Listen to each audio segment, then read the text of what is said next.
M. Pierre Fournier, premier président de l'Association des fourniers d'Amérique. Bonjour. Bonjour, M. Alain. Alors, ça a commencé en 1998, la première présidence. Ça a commencé par un premier rassemblement à Montmagny, 500 personnes. Expliquez-nous un peu comment ça s'est mis sur pied, ce premier rassemblement-là, à votre présidence. C'est tout un défi. On était peut-être 25 personnes, incluant les membres du conseil d'administration de Québec Métro, à peu près. Et puis, il y avait des gens de Montmagny qui collaboraient avec nous autres.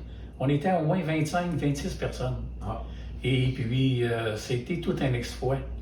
Et puis, même au départ, on a fait une erreur. On avait fait notre liste d'inscription par ordre de fournier et de prénom. Alors, quand les gens arrivaient pour s'inscrire, le jour convenu, ben là, moi, je m'appelle Jean-Paul, où c'est qui est? Il était peut-être le premier inscrit, tu sais, c'est tout un fouillis. Mais les autres rassemblements des années suivantes, on s'est arrangé en conséquence pour éviter des bévues comme ça.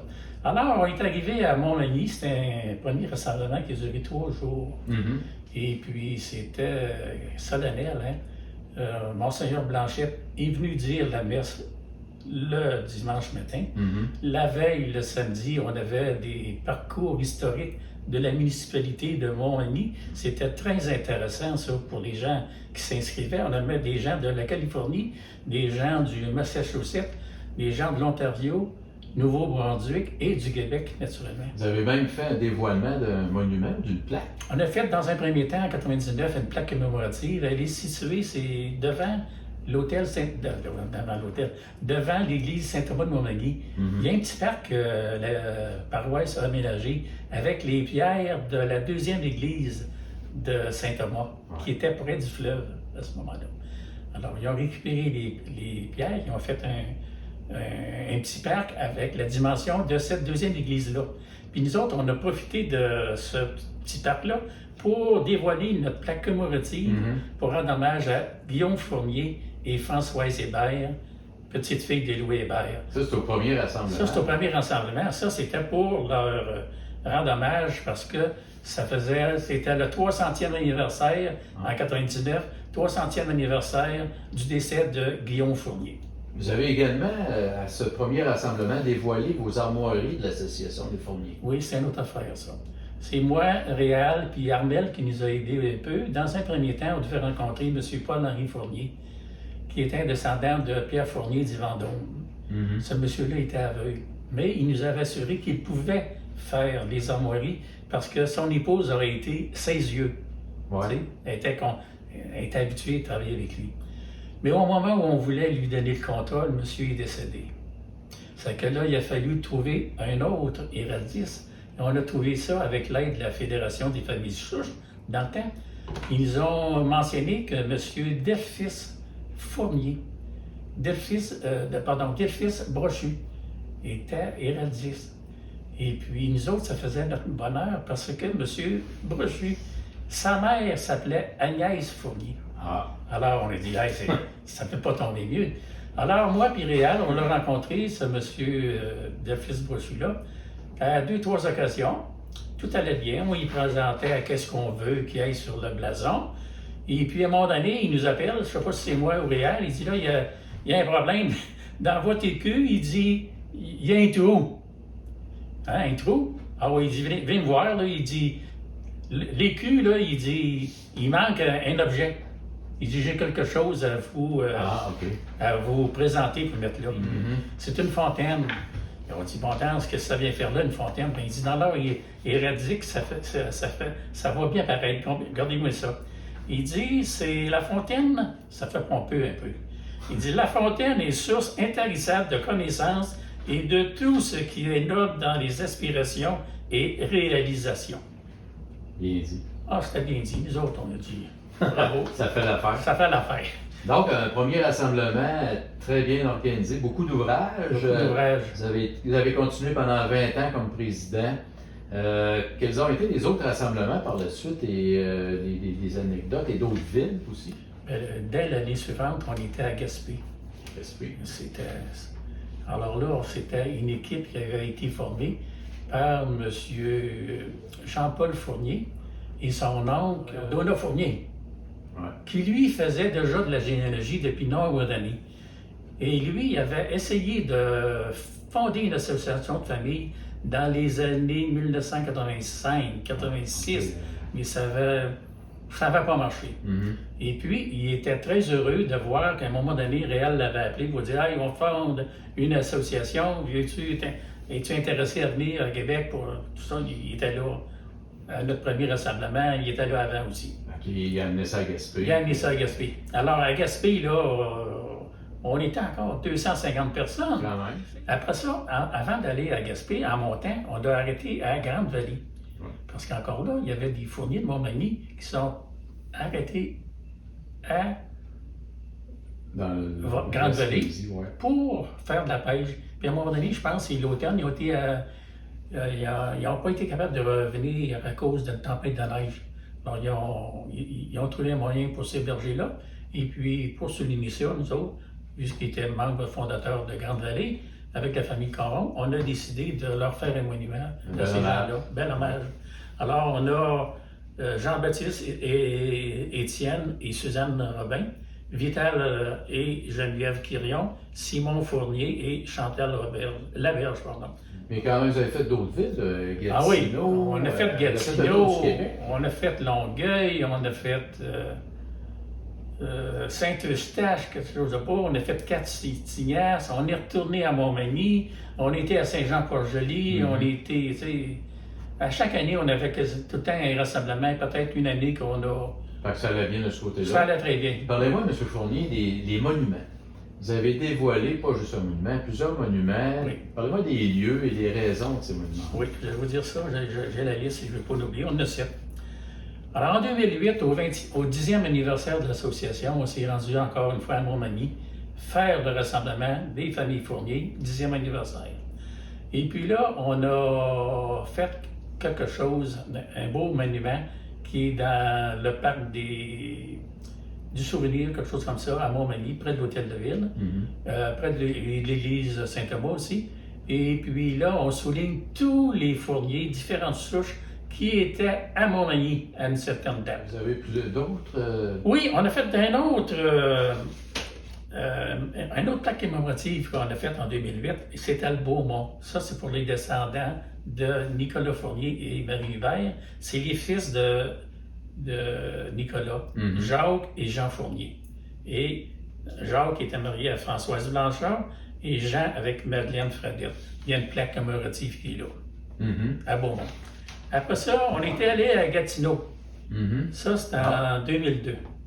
On a fait une plaque commémorative là, pour rendre hommage à l'honorable Alphonse Fournier, qui a été député au gouvernement fédéral pendant nombre d'années. Et puis, il a été ministre des Travaux publics. Ouais. Alors, les gens de la place qui avaient organisé le rassemblement, ils ont pensé rendre hommage à ce monsieur-là. Alors, ça apparaît là-dessus. Et puis, des informations complémentaires, vous pouvez trouver ça facilement sur le site web de l'Association des Fourniers d'Amérique.